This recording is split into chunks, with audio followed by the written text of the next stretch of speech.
This is the top 10 best guns in Call of Duty Mobile for the brand new season. And coming in at number 10, we actually have a new weapon on the list. For the first time in a long time, we've actually got the Kilo. This thing was one of the best weapons back in the day because it allowed for zero recoil, decent fire rate, and great damage. Over the course of many years, everything has switched to a more fast-paced style of play, which basically rendered this thing useless. However, over the past couple of months, it's been getting a bunch of buffs, and this update is no different because its lower arm multipliers were increased, the OWC marksman got reduced ADS time, the extended mag removed all speed penalty, and the large extended mag went from a -4% to a -2% speed penalty. That's 4 different buffs in one update. But keep in mind, it's been getting buffs in the background for the last few months, so this thing has quietly rose the ranks of being a very formidable assault rifle. But if you want to face formidable opponents, you should download Call of Duty Mobile at the top of the description down below, as they sponsor today's video. The DRH comes in at our number 9 spot. This thing's a 3-tapper. We know all about it. It's my favorite gun of all time. We've got a skin on it. You should use stopping power. You should use the OTM mag, because if you don't, it absolutely sucks.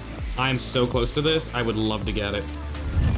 There it is! Beautiful. The only thing holding this weapon back is probably its mag size at this point. A lot of the other guns on this list have a larger magazine and also similar damage to it, which is why the DRH can never seem to push through into the top 5. In fact, it's kind of similar to the HVK, which is an honorable mention. You can swap it in and out here at the number 9 spot, but to me, it's kind of just personal preference. I'd like to mention that the MAC-10 also got a buff this season, along with the RUS and the Chica. 3 SMGs, all getting buffs on the same update. I hope we don't have another USS-9 situation on our hands, COD. But since we're on the topic of SMGs, next up's the CX-9. Arguably the best SMG for search and destroy. It's not very good on respawn though, because in order for it to be extremely effective, you have to use that small burst mag, and that's not really a possibility in domination or hardpoint. Also, if you're playing team deathmatch or frontline, you're not really playing ranked. You're just kind of playing no bot public matches. In at 7, we've got the Man of War Thermite. This was actually ranked a little bit higher last season. For the most part, everyone has that goofy little red perk on one of their classes now. If they see somebody using a Man of War Thermite, they just stick it on and become invincible, because this thing hits for no damage when you have that perk on. Let's give another honorable mention to every other gun that was buffed in the recent update, as if you haven't already, you should try them out and see if they're better for you than any other guns on this list, because certain playstyles might adapt or be better with certain different weapons from this buff list. Number 6 is going to the MG42, not the MG82, which is still kind of average. It did get buffed, which makes it a little bit better, but the 42 is still over the 82 all day, every day.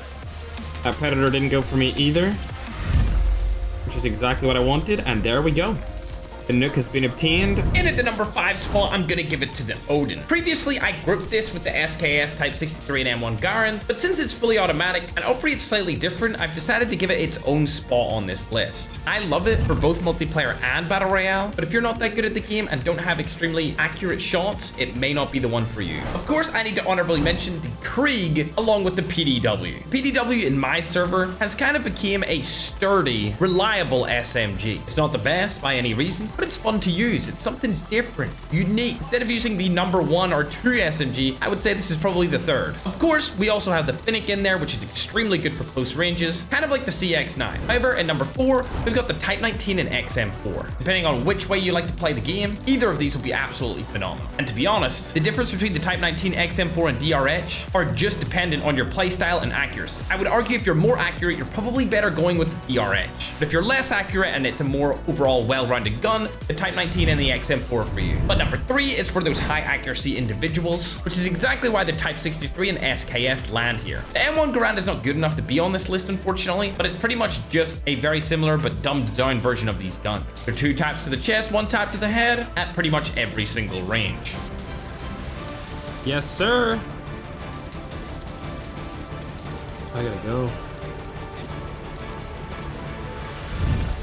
Yes! Yes, bro. Yes, I was sweating so hard right there, dude, to get that nuke. This is where things get interesting, because I'm actually going to go ahead and swap around the USS-9 to number 2 again. I did it before, but it was preemptively. I pre-fired that shot, but now after the USS-9 gets another nerf, I feel like it's not number 1 anymore. However, it is still an extremely good option, and it's probably 50-50 on which one to go for, the USS-9 being the more consistent of the two. However, the number 1 gun in my opinion right now again is going to be that VMP SMG. Better close range, but if you're sniping people with an SMG, shouldn't you just be using an assault rifle anyway? Subscribe.